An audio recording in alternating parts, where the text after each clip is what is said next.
네, 반갑습니다. 이제 요 지문 하나면 우리 시험 범위가 모두 마무리가 됩니다.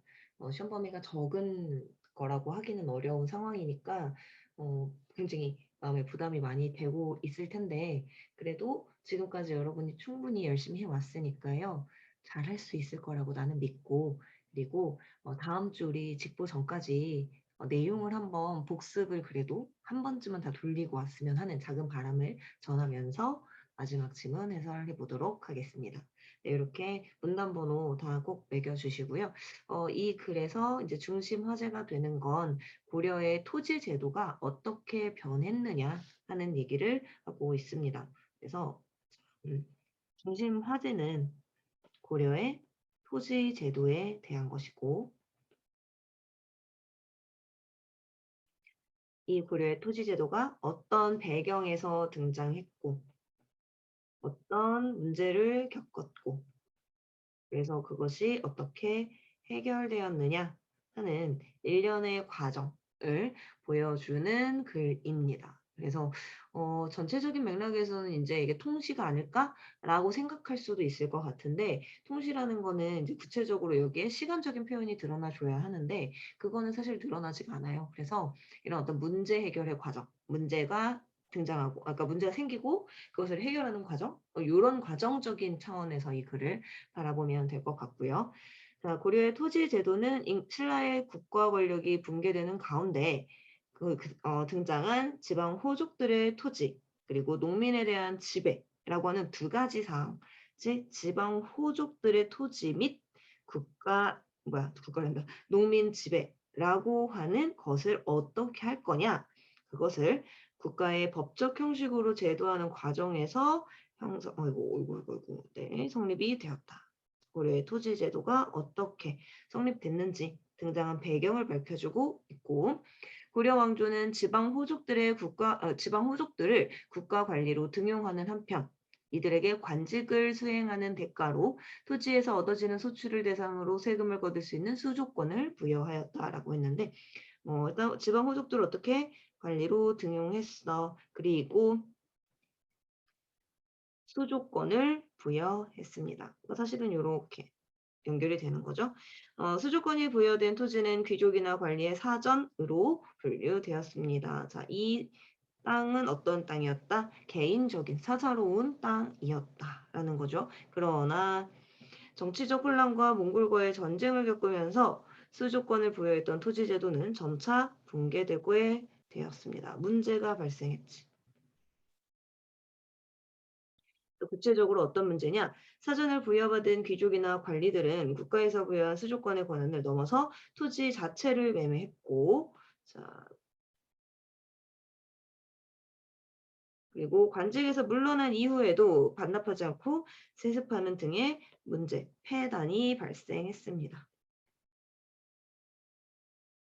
그 폐단으로 인하여 그러니까 붕괴되는 과정을 지금 이렇게 구체적으로 설명해 주고 있는 거야. 그래서 새로운 관리들에게 나누어 줄 수조권뿐 아니라 국가의 재정도 크게 부족해졌고요. 그다음에 하나의 사전에 여러 명이 수조권을 행사하는 문제로 인해서 토지를 빼앗기고 노비로 전락하는 농민들이 많아지는 이런 문제 상황이 야기 되었습니다. 이 폐단으로 인해서 이 폐단이 뭐야? 원인이 되는 거지.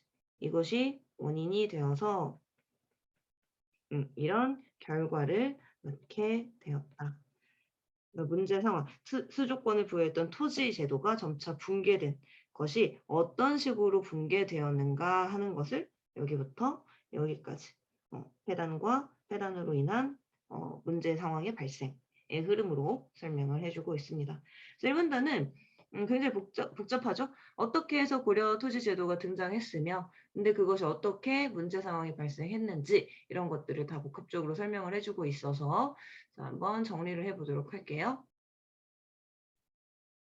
네, 이런 식으로 정리를 간단하게 해볼 수 있을 것 같은데 토지 제도가 신라가 권력이 붕괴되는 과정에서 등장을 했고 그렇게 함으로써 그 지방 호족의 마음을 사로잡아야 되니까 그치 그들에게 이제 관리로서의 자격을 주면서 땅만 주는 게 아니라 거기서 이제 세금도 갖게끔 해주는 그런 사전의 성격을 갖는 땅과 함께 그다음에 세금을 거둬들일 수 있는 권한까지 줬는데 이제 그게 너무 악용된 거죠. 폐단이 발생했지. 그래서 막 수조권을 넘어서서 막 아예 그 땅을 팔아버려.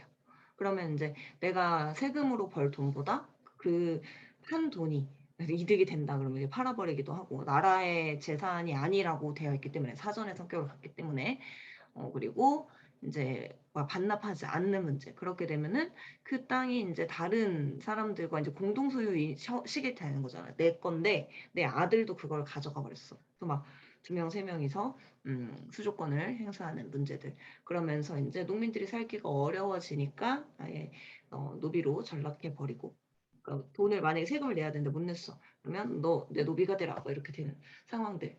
그런 문제 상황들이 계속 발생을 했어요. 자, 그러면 논리의 흐름상 뭐가 나와야 돼? 자연스럽게 문제를 해결할 수 있는 대안이 나와줘야겠죠. 그게 이제 이 문단에서 나오게 됩니다. 해결 방안.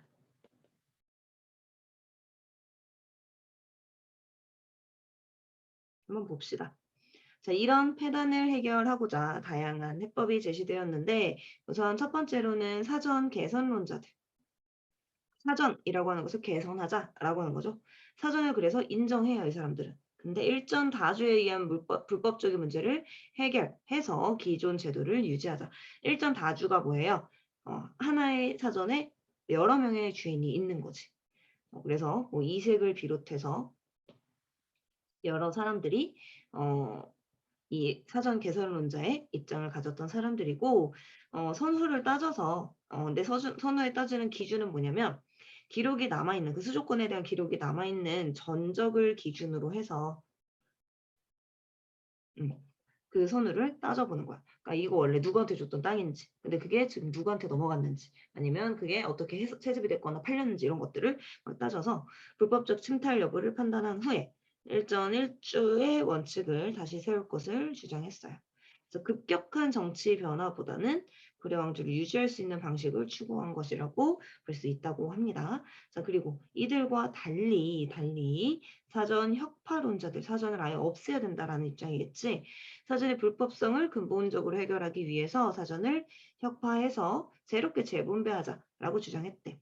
자, 이걸 대표하는 사람들은 조준과 정도전이라는 인물이고요.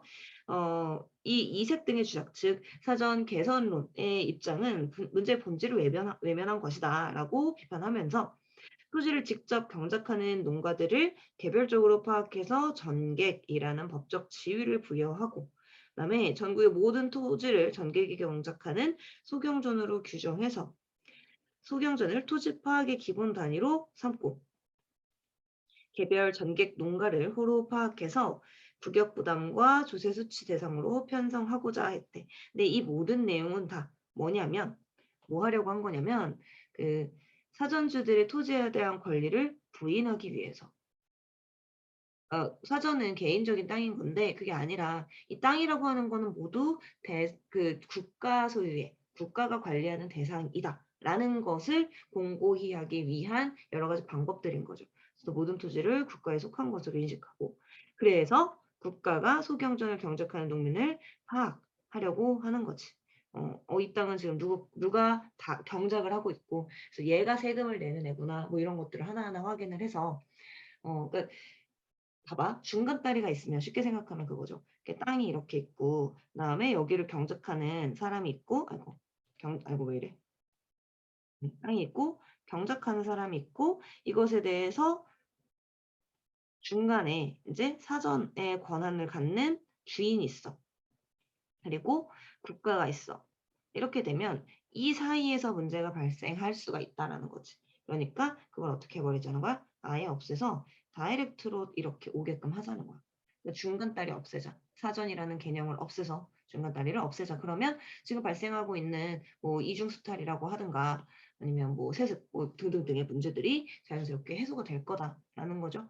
자, 사전 혁파론자들은 이렇게 하면 폐단을 야기하는 기존 정치 세력의 경제적 기반까지 무력화할 수 있을 거라고 생각을 했대요. 자, 그래서 이제 4문단 같은 경우에는 이제 사전 개선론자, 사전 혁파론자라는 두 가지 입장으로서 요 토지 제도에 발생한 문제, 폐단을 어떻게 해결할 것인지에 대한 두 가지 관점이 있었다. 요거 한번 정리를 해보도록 할게요.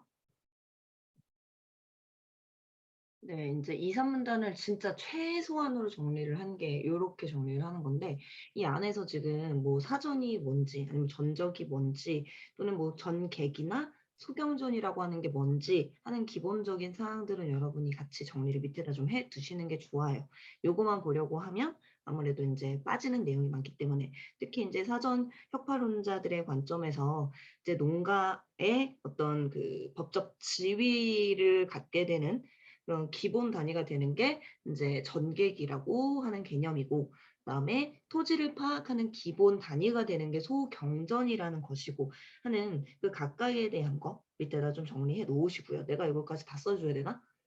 그렇게까지 너네가 인제 주도성이 떨어지는 아이들이라고 생각하지는 않아서 그랬고 그다음에 인제 이 전객과 소경전을 기반으로 해서 이들에게 뭐를 그치 이들에게 조세 그다음에 뭐 구격 이런 것들을 요거 써 줄게.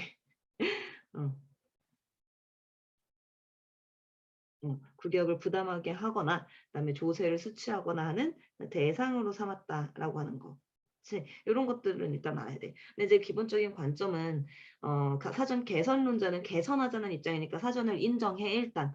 근데 인제 이게 만약에 다 무너지게 되면 이들이 기존에 가지고 있던 것까지 다 뒤집어 엎어야 되니까. 그렇게 보는 약간 소극적인 관점이라면 사전 혁파론자는 '아 무슨 소리야. 문제가 발생한 모든 것을 뒤집어 엎어야 된다.' 그렇게 함으로써 이제 문제를 갖고 있는 그 세력들의 경제적 기반까지 완전히 다 무력화시켜서 다 0 에서 시작하자 이거죠. 쉽게 생각하면 고렇게 가자라고 보는 관점들이었다. 요게 인제 크게 대조되는 그런 관점이겠지. 이제 4 문단에서는 무슨 얘기를 하냐면 요 사전 혁파론자들의 관점에 대해서 좀 더 설명을 합니다. 그래서 고거 한번 볼게요. 사전을 혁파하자는 이들의 주장은 그치? 그럼 누구야? 여기에서 조준과 정도전 같은 사람들이죠.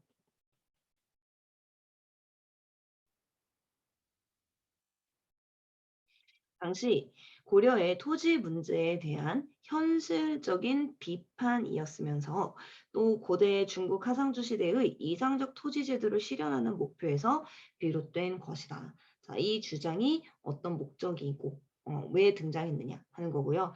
이들은 이상적인 토지 제도가 실현되면 일반 농민들의 삶은 안정되고 풍요롭게 될 것이며 농민들로부터 국가가 필요한 조세를 징수할 수 있기 때문에 국가 재정을 건전하게 할 수 있다. 그래서 이상적 토지 제도를 왜 실현하고자 했느냐 하는 것들을 이제 앞에 것이 원인, 뒤에 것이 결과. 그러면 요게 다시 또 원인이 되고 이게 결과. 조세를 징수하면 그것이 다시 원인이 되고 그것이 결과. 이런 식으로 인과적으로 구성이 됩니다. 그쵸? 여기 이제 좀 지저분하니까. 음. 여기부터 여기까지는 뭐예요? 인과적 구성. 근데 그 인과가 한 번에서 끝나는 게 아니지. 연쇄적이지. 그러면 보시면 이상적인 토지 제도라고 하는 것이 일단 첫 번째 조건이고요. 그다음에 일반 농민 삶이 안정되는 것이 두 번째. 그렇게 되면 국가가 필요한 조세를 징수할 수 있고 이렇게 조세를 그렇게 인제 필요한 만큼 잘 징수할 수 있게 되면 어떻게 된다? 국가 재정이 건전해진다. 이게 인제 이 사전 혁파론자들의 관점, 왜 사전을 혁파하자고 했느냐 하는 근거라고도 볼 수 있겠죠. 특히 이들 중 유배의 경험을 통해 농민의 현실을 잘 알았던 정도전은 농민층의 안정을 바탕으로 국가 재정을 충실할 수 있는 이상적 토지 제도를 창출하고자 했다라고 했습니다. 그래서 사전 혁파론자들의 그 주장의 근거, 왜 그런 주장을 했는가 하는 배경에 대해서 자문단에서 더 설명을 해줬어요. 그래서 여기 간단하게 좀 정리를 해볼게요. 음. 근데 아주 진짜 간단하게 계속 최소화대로 하고 있어요. 어, 금방 오겠습니다. 정말 최선을 다해서 간단하게 써 왔죠. 사전 협파론에 대해서 인제 구체적인 내용을 설명하고 있는데 어떤 의의가 있느냐? 이 사전 협파론의 입장은 당시 고려의 토지 제도를 현실적으로 비판한 것이다라는 의의가 있고 왜 어떤 목표를 가지고 등장한 거냐? 이상적인 토지 제도를 실현하고자 했다. 왜 그랬느냐?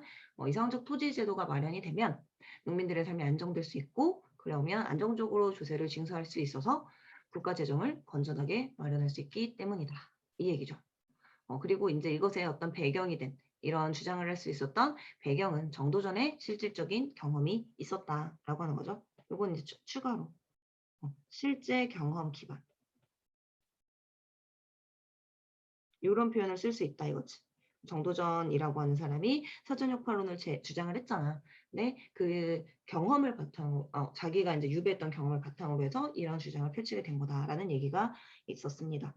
자, 그런데 문단 이제 마지막 문단이에요. 근데 그런데라고 했으니까 뭐야? 문제가 있네 뭔가 그치? 당시 사전의 문제는 토지에만 국한된 것이 아니라 군사제도, 재정제도, 지방제도 등 거의 모든 국가 운영에 복합적으로 얽혀 있었기 때문에 사전 혁파론자들의 주장은 다양한 부분에서의 변화를 유발할 수밖에 없고 그래서 반발에 부딪혔다. 자, 당시 사전 문제는 거의 모든 부분에 얽혀 있는 그런 상황이었기 때문에 사전 혁파론자들의 주장은 너무나 급격한 변화, 대대적인 변화를 유발하는 거죠. 그래서 기득권 세력이 반발했고 그래서 현실적인 타협을 거쳐서 어떤 방법이 제시됐느냐? 과전법이라고 하는 것이 제시가 됩니다. 제정이 됩니다. 과전법은 뭐냐면 전현직 관리들에게 품계에 따라 수조권이 부여된 과전을 지급하는 것으로 수조권을 부여하네요. 그치. 그런데 모든 토지의 수조율을 어떻게 10분의 1로 통일했어요. 그리고 그 수조권이 부여되는 토지를 그 수조권 부여되는 토지를 경기 지역에 집중시켜서 중앙정부 통제를 강화했습니다. 그러니까 이전에는 문제가 뭐였어? 그냥 막 지들 멋대로 이게 진짜 지 땅인 것처럼 막 사고 팔고 그다음에 세습하고 그랬는데 그렇게 할 수 없게끔 국가에서 관리할 수 있는 범위 내에서만 수조권을 부여하는 그런 방식이었던 거죠. 원칙적으로 세습을 허용하지 않았고요. 자, 하지만 관리가 죽은 뒤에 배우자에게 지급되거나 그다음에 미성년 자녀에게 지급된 휴양전 같은 것은 일부 세습될 수도 있었다. 이건 예외 사항, 예외. 원칙적으로 세습은 허용되지 않았지만 예외도 있었다. 자, 과전법의 성립은 사전의 혁파를 넘어 고려 왕조의 국가 운영 시스템의 변화를 만들어냈고요. 조선 왕조 기틀을 마련하는 데 영향을 미쳤다라는 의의가 있습니다.